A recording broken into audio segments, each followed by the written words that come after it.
Hi, it's been a while, but the gaming industry is going in the wrong direction. Yeah, you read the title right. For some people, this has been a growing epidemic for a while now, and I can see why. Since the loot box craze of 2016 onwards, the greed of some companies have known no bounds, but even more recently, we've seen some pretty horrendous decision making in that field, and it seems to be pushing gaming onto this dark path. Now, I want to make this clear, and I will throughout the rest of the video. It's absolutely not all gaming. I think the statement of the death of gaming is a complete overstatement. This should be common knowledge, but there are some brilliant companies out there that really do care about the experience, and you can tell, like, it's obvious in my books, but let's dive in so I can explain exactly what I'm getting at. I'm fresh off the back of finishing Jedi Survivor. Great game, absolutely loved it, apart from a few glaring performance issues, and it really got me thinking. This game falls into the ever-growing ship it now, fix it later issue that is apparent in most Western developer AAA video games. This practice is so common now, I swear, and some people actually buy into it. One of the main culprits of this over the last few years was Five Nights at Freddy's Security Breach. Upon launch, this game was absolutely plagued with game-breaking issues and was unrunnable in some cases, but I remember the masses saying, "It's fine, just give them a chance to fix it." Well, no.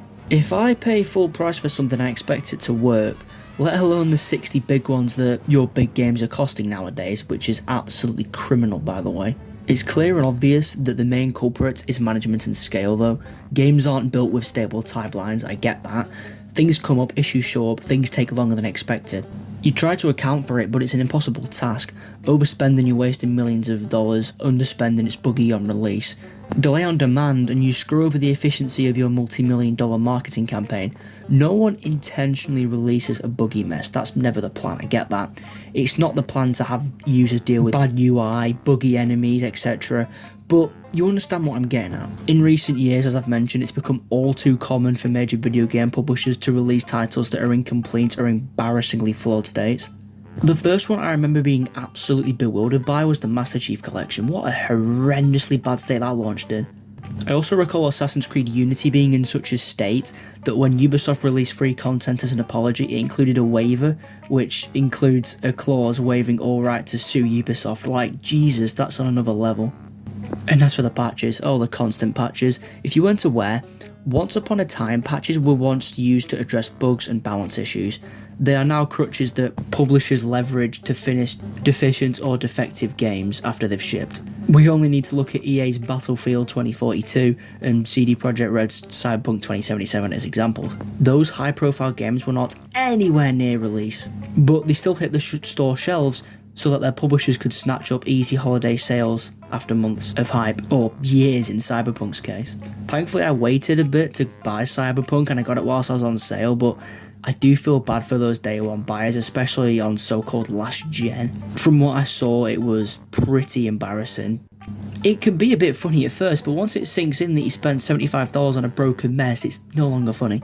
The point I'm getting at, after finishing Jedi Survivor, it just made me realise the direction that the industry is going in. It's such a shame, and like I said, I know it's not all gaming, but I just wanted to really get my thoughts out there because it's been something that's bothering me for a bit now.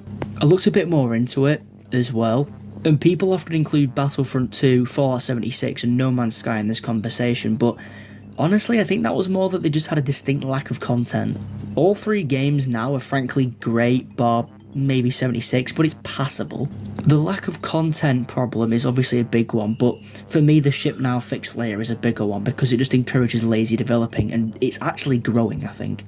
Worse still, the voices in the game and the media industry, they not only normalise this practice, but see you as weird for complaining about it. You shouldn't be expected to beta test a game that you bought for $60, $70. There's an entire branch of gaming dedicated to playtesting and development titles, early access. That said, there's a stark difference between early access titles and the broken messes released by major developers. I never was a massive fan of early access though, because it just seemed as developers were just seeing the least amount of content they could get away with and be like, oh, it's okay, it's an early access stage. I've genuinely seen people defend it with it's your fault for pre-ordering, as if it's the consumer's fault that the game is about as functional as an inflatable dartboard. Don't be trying to pin this on us, alright? That's all I'm saying. Pre-orders have always been a thing. I've only ever pre-ordered 2 games in my entire life, that being Black Ops 2 and Red Dead Redemption 2, so I think that worked out well enough without the developers seeing the pre-order count going up and thinking, alright lads, we can officially get away with making the game worse. Like, no, that just doesn't happen. It's nothing to do with that. It's also not entitled to expect a finished and working game, because that should be bare minimum. Imagine you rented a DVD like it's 2007 and lo and behold, it doesn't work. You take it back. You wouldn't be expected to wait 12 months for it to receive mini patches to fix it. That's insanity. I don't mind mini glitches here and there, but we shouldn't have to go to the point where developers and publishers are being taken to court over the obvious inclusions of their money making strategies. Remember those loot boxes? I'm honestly so happy we got past that trend, but EA do still get away with it in games like FIFA and Madden, but that's mainly just because the communities just don't care. Like, they just don't care, which is a shame, because I guarantee if they rose up against it, they could get rid of it, but I don't think they really have any intention of doing that. A game that does microtransactions well is Titanfall 2, a game which I actually recently restarted playing because I'd forgotten how good it was. But the game does microtransactions well because not only does it not give players who buy them an unfair advantage, but you actually get to see what you buy. I love this inclusion. With most microtransactions, it was literally just legal gambling for children, because you'd pay money to see a big flashing light like a goddamn slot machine for it to then end with a randomised card that gives you like a 3.28% increased damage on your blaster. Like, who can be arsed with that? I can understand to an extent if the game is free to play. Like, I actually rate the way Fortnite does it.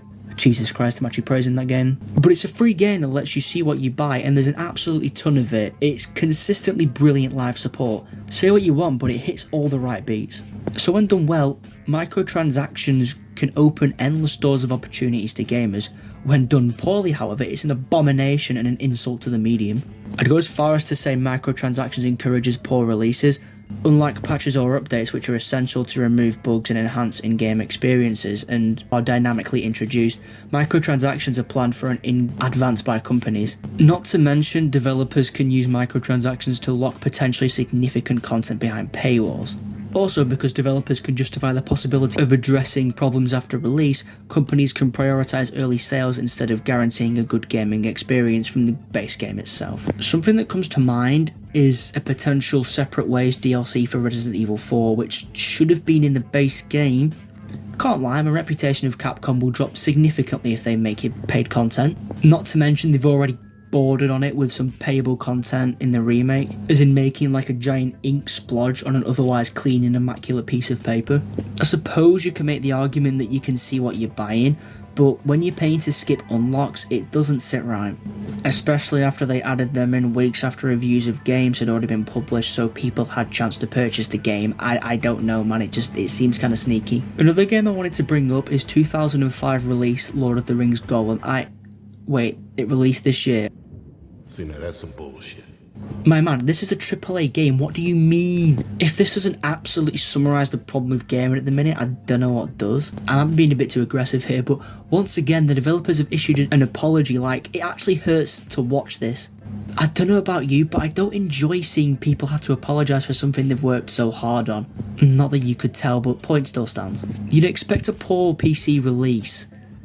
And yeah, that's exactly what happened. Another victim of ship it now, fix it later mentality. Even when it does work, it feels like a less developed Batman Begins. Right, don't get it twisted. I know there's some bangers coming out recently. I've actually really enjoyed playing Amnesia the Bunker. Funnily enough, this game releases on the day it's supposed to with absolutely no issues, looks beautiful and handles really well, and it's actually kind of spooky. So why is it so hard for Western AAA developers to get this right? Speaking of, why the hell is Jedi Survivor so big? This is another huge problem gaming is facing. Games are too big. They're just too big. Warzone was another. Like, how is this fair? You're having to delete and never play other games that you've spent your life savings on just to buy. I've said it before, but I'll say it again. I remember a time when you could just pop a game into your console and just play it. Like, technology has gone backwards. I suppose you could put it down to the graphics and just how vast games are nowadays, but there's no way they wouldn't be able to just condense it down if they really tried. Back in 2016, I bought Call of Duty Modern Warfare Remastered, and I remember being absolutely dumbfounded upon finding out it was 75GB, a size that looks minuscule today, but looking back, how the hell was that game so big? Is it all down to graphics? If someone watching has more of an idea, then could please comment down below, because I don't understand. But anyway, back to the main point. I see this question a lot. Is gaming dying? For me, no, definitely not. However, I can't help but feel like the AAA industry has run stagnant. Most big games are mostly too similar in certain aspects, whereas you get some AA indie developers that just knock it out of the park. Sorry, right, this might be a bit controversial, but all you need to do is take one look at the amount of remakes we have now to prove the lack of innovation. You can make the argument that we get a lot of new and innovative ideas, and whilst I do agree, the constant barrage of remakes is something that really grinds my gears. I actually made a video on that exact issue not too long ago, so go check it out if you're interested, but going back to the not so big developers, for me this is where my future of gaming lies. You want proof? Okay, so AAA horror isn't great now. Go play Amnesia the Bunker. Looking for an RPG? Take a look at Diablo 4. See, you just gotta know where to look. It's no wonder people aren't having much fun anymore when they're just basically playing the same game over and over again. Like I've just mentioned, Amnesia the Bunker absolutely blew me away with its level design and foreboding atmosphere. It's honestly one of the best horror survival games I've played in a very long time because it takes risks. Nostalgia is obviously a massive part of this. Is gaming dying, or did we just grow up? At some point, we're just going to have to accept that we're getting older, and as time passes, we don't feel the same level of excitement of embarking on a new adventure when booting up a new game. Playing a game as a kid is a lot more fun, granted, but sometimes a gem will come along and completely surprise you. Like I say, you just gotta know where to look. Whilst concerns and frustrations persist, it's premature to claim the death of gaming. The industry proves time and time again when an absolute masterpiece is bestowed upon us, but there is no denying that it's going in a sour direction when it comes to the bigger franchises. AAA developers need to take one look at some of the banger indie games, take notes, and really look to put as much heart, passion and soul, thought and care into their games the way others do.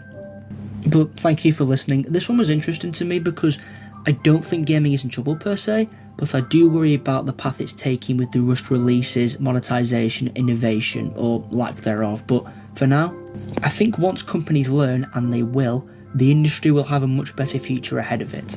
If you agreed with what I'd say here, or even if you didn't, feel free to leave your thoughts in the comments. If you want to see more videos like this one, please consider subscribing, it really helps me out. And yeah, speak to you soon.